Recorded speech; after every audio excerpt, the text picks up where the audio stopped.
The beautiful worlds of the Pixar films are home to positive and not so positive relationships, and nowhere is that more evident than in Toy Story. In the films, the toys encounter plenty of friends and enemies, creating relationships that span the entire emotional spectrum. And because there are 4 movies in total, we get to see the characters and their relationships evolve in a way that we don't see in other Pixar franchises. But of the many bonds, which toys were made for each other and which are in desperate need of a new playmate? Hey guys, I'm Brad with Wicked Binge, and this is Toy Story Relationships, Healthy to Toxic. Like always, we'll be starting with the healthiest relationships before working our way down to the more toxic. These relationships are healthy. The gold medal of healthiness goes to Woody and Buzz Lightyear. Although their bond starts off rocky, Woody and Buzz form one of the most iconic and beloved friendships in animation history. One always has the other's back, and when one gets into trouble, the other will go to great lengths to make sure they're safe. In the second film, Buzz leads the toys in their mission to find Woody after he's stolen, and in the third film, Woody returns the favor by playing a vital role in their escape from the daycare. They get along well and are clearly the best of friends. That being said, their friendship does run into a few potholes along the way, like when Woody chose for a brief time to be sold off to the museum. However, we believe those low points make the highs even higher. By the end of the fourth film and Buzz parts ways with Woody, you get the feeling that they are friends to the end, and even the choice to go separate ways will not harm that chemistry. As the most prominent and nuanced relationship in the series, Woody and Buzz are a true example of a great friendship and deserve this top spot. A Space Ranger and Cowboy don't sound like a good match, but believe us when we say that they'll be with each other to infinity and beyond. To infinity and beyond. The silver medal of healthiness goes to Buzz Lightyear and Jessie, the cowgirl. The first of several romantic relationships on the list, Buzz and Jessie also serve as the best example of such a relationship. When they first meet, Buzz is already beginning to form a crush on Jessie, although he's a little shy about it when near her. Jessie is just as outgoing around Buzz as she is with any other toys, which in turn gives Buzz the confidence to be more outgoing himself. In the third film, while Buzz is a little antagonistic towards her after being reset, he eventually saves her from dire straits once he's back on the home team. Then by the fourth film, they're working together to hold down the fort while Woody's gone, showing that they're now on equal terms in a way they weren't when they first met. Buzz and Jessie have the strongest romantic bond, and that is the main reason they get this spot. Although their relationship doesn't have much depth as Woody and Buzz's has, they were certainly made for each other. The bronze medal of healthiness goes to Woody and Bo Peep.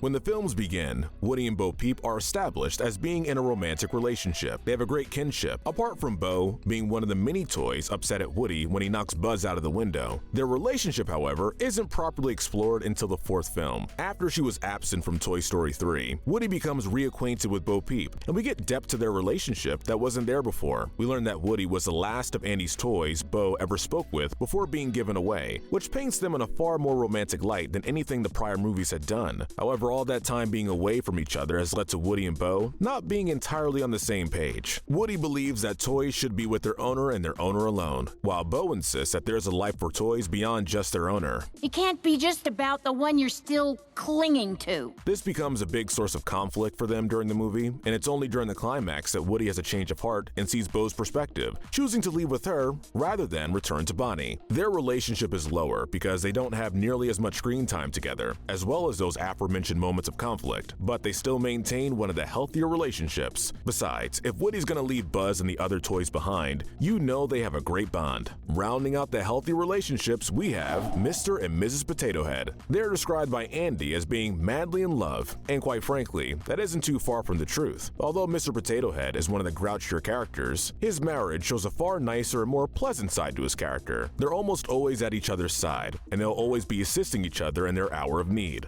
Mr. Potato Head helps the Mrs. find her lost ear during the opening of the second movie, and later in the same film, she helps Mr. Potato Head pack as he embarks on the quest to find Woody. I'm packing you an extra pair of shoes and your angry eyes.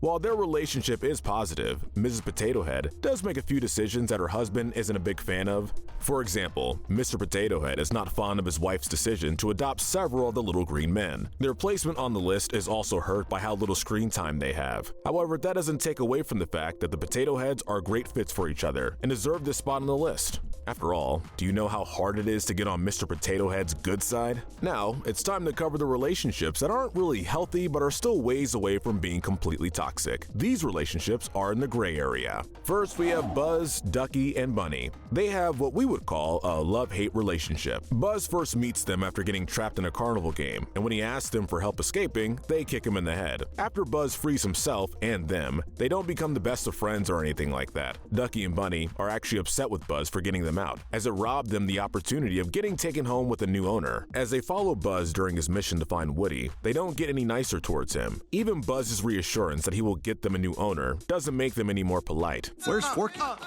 Long story. On the other side of the coin, Buzz is annoyed by them. In a way, he wasn't really with any other character, with the possible exception of the utility belt Buzz. At the end of the movie, Ducky and Bunny part ways with Buzz in favor of staying with Woody and Bo Peep, and although they're on better terms, it would be a stretch to say they were good friends or anything like that. As we said, Buzz, Bunny, and Ducky are a prime example of a love-hate relationship, which makes them a perfect fit for the gray area. Not friends, but also far from being enemies. We now have Barbie and Ken. When they meet at the Sunnyside daycare, they hit it off. They get along well, and appears that they're starting what will be a strong romance. However, that soon gets upended when it's revealed that Ken is a member of Lotso's evil gang and played an instrumental role in resetting Buzz. Barbie breaks up with Ken as a result of this, and Ken responds by imprisoning her. Barbie is later able to break free after tricking Ken, and this is where their relationship begins to rekindle. After this, Ken tries to stop Lotso from disposing of Barbie and the rest of Andy's toys and proves how much he loves Barbie. Barbie, wait! Don't do this, Lotso! He says that while there are many Barbies, she is the only one for him, and this becomes a crucial moment in his redemption. When the movie's done, they are once again in a relationship and are the newer and much friendlier heads of Sunnyside Daycare. Although Barbie and Ken's relationship has a healthy end, the road to that destination is paved with lots of bumps and bruises, thus making it hard to not give it a spot in the gray area. Still, we can't deny that Barbie and Ken are a great fit. I mean, they are from the same production line. Next, we have utility belt Buzz Lightyear and his evil nemesis, Emperor Zurg. They believe they're the real deal. Buzz and Zurg are the perfect embodiment of the classic hero and villain pairing. After he's freed from Al's toy barn, Zurg has a singular goal of destroying Buzz Lightyear, which he nearly does as the toys leave Al's apartment. Buzz hates Zurg for the evil his empire has created, and especially for killing his father, but he's shocked when he learns that Zurg is in fact his real father. No, Buzz. I am your father. After they battle, Zurg and Buzz are surprisingly on good terms. They decide to catch up on lost time and are seen in the last film engaging in a game of catch. Saying their relationship is strange would be an understatement. We would even go as far as to say they have the strangest camaraderie in the entire series. Their rivalry is enough to keep them out of the healthy area, but seeing as they end up on better terms, we can't exactly call this toxic. Still, their relationship is definitely healthier than their Star Wars equivalent. Let's take a look at the most undesirable of relationships. These are the toxic. The silver medal of toxicity is Lotso and his right-hand man, or we guess baby, Big Baby. Lotso and Big Baby began life under the watchful eye of the same child until a trip left them behind. Although they survived the perilous journey home, they're heartbroken to find out that they've been replaced. Lotso becomes a hateful and vengeful toy and manipulates Big Baby into believing their owner didn't actually care about them. She don't love you no more.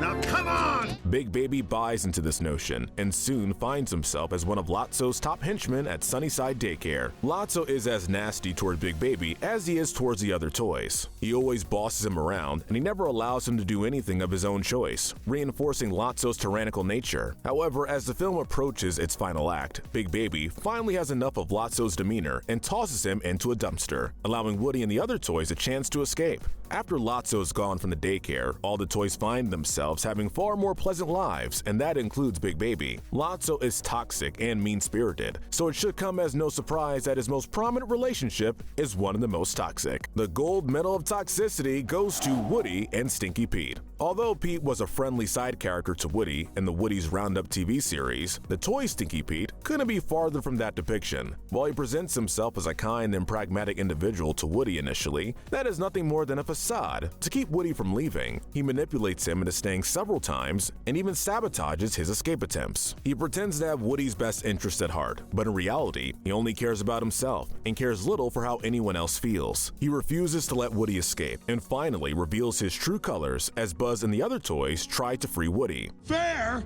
I'll tell you what's not fair. As they reach the airport, Stinky Pete continues to thwart Woody at every turn and very nearly cuts him down to pieces while they're in luggage. This makes the old prospector one of the few characters in the films to try to kill another toy. What makes it worse is how direct he is. Even Lotso just planned on letting the incinerator deal with them instead. With that kind of infamy, how could this relationship not be considered the most toxic? Stinky Pete is possibly the most mean-spirited toy in the series, so it's not a surprise that the relationship he strikes up with the kindest toy is the most toxic. They don't call him Stinky Pete for nothing. Alright guys, that's the list. Let us know in the comments section if you agree with our ranking, and tell us what we should cover next. Remember to hit that notification bell and binge more of our videos, but most importantly, stay wicked.